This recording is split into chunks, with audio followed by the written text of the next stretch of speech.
Good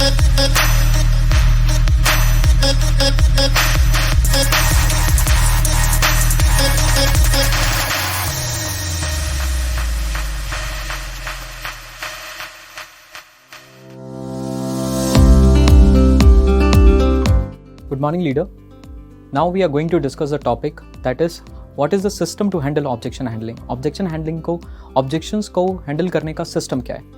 Objection को handle करने का system मैं एक simple से point से आपको बताना चाहूँगा, that is listen. Listen means LISTEN. अब ये क्या है? L stand for listen, right? I stand for identify the question. S stand for show your care. T stand for tell your story. E stand for ensure and N stand for notify, right? अब मैं आपको आगे एक example के through समझाना चाहता हूँ कि इसको हमें कैसे यूज़ करना होता है। लेट्स से कि अगर हमारे प्रोस्पेक्ट ने हमसे क्वेश्चन पूछा, हमारे प्रोस्पेक्ट ने हमें बोला कि मेरे पास टाइम नहीं है, मेरे पास टाइम का इशू है, तो सबसे पहला हमारा स्टेप क्या है सिस्टम का? एल मतलब सुनना।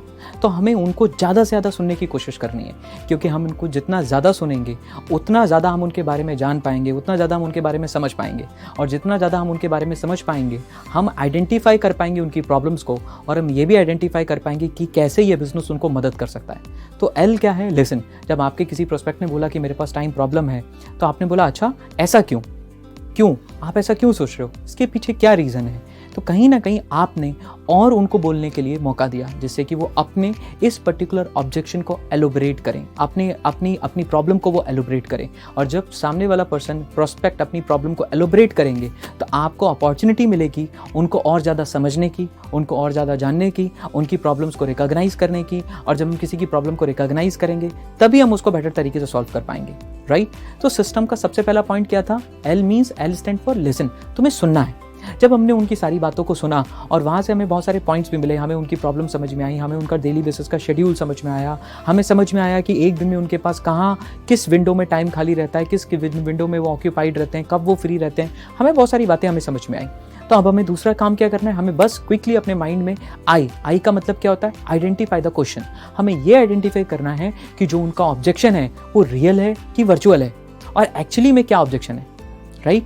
कई बार ऑब्जेक्शन वर्चुअल भी होता है, जैसा मैं आपसे पहले डिस्कस कर चुका होता हूँ। वो उनका रियल क्वेश्चन नहीं होता है, वो पूछना कुछ और चाह रहे होते हैं, बस कहने के लिए या कन्वर्सेशन को बंद करने के लिए या प्रोक्रेस्टिनेट करने के लिए वो कुछ और बोल देते हैं। तो I means identify the objection. आप ऑब्जेक्शन को आइडेंटिफाई करो कि वो रियल है या वर्चुअल, और अगर वो रियल है तो वो क्या है, राइट? जिसमें क्विकली जो बैक ऑफ द माइंड आप बड़े ही आराम से कर सकते हो। जब आपने क्वेश्चंस आपने उनको सुना, सुनते सुनते आपने क्वेश्चन को भी आइडेंटिफाई कर लिया, आपने उनकी प्रॉब्लम को भी आइडेंटिफाई कर लिया। अब आपको क्या करना है? S means show your care.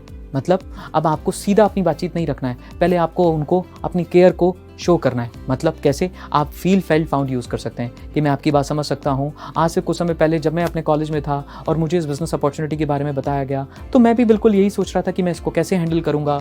College का वर्कलोड इतना होता है, इतने सारे असाइनमेंट्स होते हैं, इतने सारे ट्यूटोरियल्स होते हैं, उसके साथ में मैं कैसे इन सारी चीज़ों को हैंडल कर सकता हूँ। I can understand you, I can feel what you are feeling, right? I can feel what you are feeling. तो ये पर्टिकुलर स्टेटमेंट क्या है? ये पर्टिकुलर स्टेटमेंट से उनका ऑब्जेक्शन तो क्लियर नहीं हुआ, लेकिन इस पर्टिकुलर स्टेटमेंट से हमने उनको अपनी केयर शो करी कि मैं आपकी प्रॉब्लम को रियलाइज कर रहा हूँ, मैं एहसास कर सकता हूँ कि आप क्या फील कर रहे हैं, राइट? और जब भी आप अपनी केयर शो करते हैं तो क्या होता है? आप एक बॉन्ड बना लेते हैं, आप एक रैपो डेवलप कर लेते हैं, आप एक रिलेशनशिप डेवलप कर लेते हैं। और जब कोई इंसान आपको पसंद करता है तो वो आपकी बातों को भी पसंद करता है, और बहुत ही ऑब्वियस है वो आपके बिजनेस को भी पसंद करता है। लेकिन जब कोई इंसान आपको पसंद नहीं करता है तो वो आपकी बातों को भी पसंद नहीं करता है और आपके बिजनेस को भी पसंद नहीं करता है। तो थोड़ा सा केयर शो करके, फील फेल्ट फाउंड का इस्तेमाल करके आपने उनके साथ में उनको एक केयर शो करा कि मैं आपके ऑब्जेक्शन को समझ सकता हूँ और आपकी प्रॉब्लम को मैं रियलाइज कर सकता हूँ, right? That was S, show your care, right? जिसमें हम फील फेल्ट फाउंड का पहला फील यूज कर सकते हैं। फिर टी क्या है? That is tell your story. अब आपको अपनी स्टोरी रखनी है, अब आपको अपनी बातें रखनी है। तो देखा दोस्त, कई बार हम गलती क्या करते हैं? हमारे प्रोस्पेक्ट ने ऑब्जेक्शन पूछा और हम डायरेक्टली अपनी बातें रखना शुरू कर देते हैं। नहीं, हमें अपनी स्टोरी रखने से पहले एल, आई और एस तीन काम पहले करने हैं। पहले प्रॉपर्ली उनको सुनना है, क्वेश्चन को back of the mind identify करना है, उनको फील फेल्ट फाउंड इस्तेमाल करते हुए उनको अपना केयर शो करना है, और उसके बाद हमें टी पे आना है, that is tell your story. फिर हमें अपनी स्टोरी की बातचीत हमें रखनी है। अब वो स्टोरी क्या है आप बता सकते हो। जैसे आपने अपनी केयर जब शो करना शुरू करा, आपने बोला कि मैं आपकी बात बिल्कुल समझ सकता हूँ। जब मैं कॉलेज में था और मुझे ये अपॉर्चुनिटी के बारे में बताया गया तो मेरे मन में यही डाउट चल रहे थे कि मैं कैसे इसको अपने करिकुलर के साथ में हैंडल करूँगा, मैं अपने असाइनमेंट्स, ट्यूटोरियल, इन सारी चीज़ों के साथ में मैं कैसे इस बिजनेस अपॉर्चुनिटी को हैंडल करूँगा, राइट। लेकिन आई वॉज, तो आपने क्या बोला, I was feeling like you. But जब मैं जिस पर्सन के साथ में था, जब मैंने उनसे क्वेश्चन पूछा तो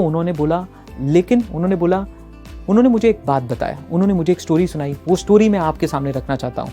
उन्होंने स्टोरी मेरे को एक बकेट की स्टोरी बताई। उन्होंने मेरे से क्वेश्चन पूछा कि मान लेता हूँ मैं आपके सामने एक बहुत बड़ा बकेट रखता हूँ और उस बकेट में बड़े बड़े स्टोन्स रख देता हूँ। तो उन्होंने मेरे से सवाल पूछा कि उदित क्या इस बकेट में कुछ आ सकता है?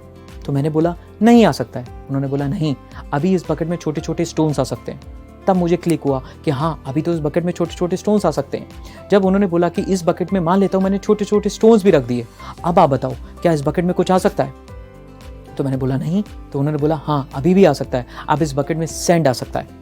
तो जब उन्होंने उस बकेट में सैंड रख दिया तो फिर उन्होंने मेरे से पूछा उदित अब आप बताओ क्या इस बकेट में कुछ और आ सकता है? मैंने बोला नहीं, अब तो ये पूरा जैम पैक हो चुका है। तो उन्होंने बोला नहीं, अभी भी इस बकेट में वाटर आ सकता है। तो वहाँ से, उस स्टोरी से उन्होंने मुझे रियलाइज़ करके बताया कि देखो उदित, ये जो बड़े बड़े स्टोन्स हैं, ये बड़े बड़े स्टोन्स क्या हैं? ये बड़े बड़े स्टोन्स हमारी बड़ी बड़ी प्रायोरिटीज़ है, हमारा स्टडीज़ है, मे बी स्टडीज़ है या जॉब, जो भी पर्सन है, जो भी आपका प्रोस्पेक्ट है, ये हमारी स्टडीज़ हैं। लेकिन इसके बीच में हमारे पास छोटे छोटे स्पेस होते हैं। लेकिन उन्होंने बोला कि उदित अगर वाटर को पहले डाल दिया गया होता, पानी पहले डाल दिया गया होता, तो ना तो सैंड आता ना स्टोन आता। तो उन्होंने मेरे को बोला कि वो छोटे छोटे जो पत्थर हैं वो आपके लिए बिजनेस अपॉर्चुनिटी हो सकती है। आपकी फैमिली यहाँ पे सैंड को रिप्रेजेंट कर सकती है और आपका एंटरटेनमेंट आपको यहाँ पे वाटर को रिप्रेजेंट कर सकता है। लेकिन अगर आपने उस बकेट में बड़े बड़े स्टोन्स डालने के बाद डायरेक्टली वाटर डाल दिया तो क्या होगा? शायद वो बिजनेस अपॉर्चुनिटी के लिए आपके पास टाइम नहीं बचेगा। तो उन्होंने मेरे को समझाया कि कैसे मुझे अपने टाइम को प्रायोरिटाइज करना है। And that is where I found, right, कि अगर मैं अपने कॉलेज में अपनी एजुकेशन, एक जॉब के लिए मैं इतना टाइम इन्वेस्ट कर रहा हूँ, तो एक ऐसा प्रॉमिसिंग बिजनेस अपॉर्चुनिटी अगर मेरे पास है जो मुझे बहुत अच्छे लेवल तक लेके जा सकता है, तो मैं इसके लिए क्यों 2-3 घंटे नहीं निकाल सकता? And that is where I found. So this was all about you are telling your story, right. आपने शो योर केयर स्टार्ट करा फील के पॉइंट से, आपने अपनी स्टोरी को रखा फेल्ट को बताते हुए, और आपने अपनी स्टोरी को कंक्लूड करा फाउंड बताते हुए कि I found this particular conclusion, मेरे को ये कंक्लूजन मिला, राइट। और जब उन्होंने मेरे सामने बातें रखी तो मुझे अच्छा लगा। अब आप ही बताइए, अगर मैं आपको, अब आ जाते हैं हम अगले पॉइंट पे, that is tell your story के बाद अगला पॉइंट क्या है? That is E means ensure. अब हमें उनको इंश्योर करना है, राइट। तो इंश्योर में हमने उनसे क्या पूछा? तो अब मैं वापस आता हूँ उस पर, कम्युनिकेशन पे, जो मैं ऑब्जेक्शन पे जो मैं डिस्कस कर रहा था। तो मैंने जब उन्होंने मेरे से पूछा कि हाँ राइट, कि ये सारी बातें ठीक लगी, तो मैंने बोला हाँ ये सारी बातें ठीक लगी।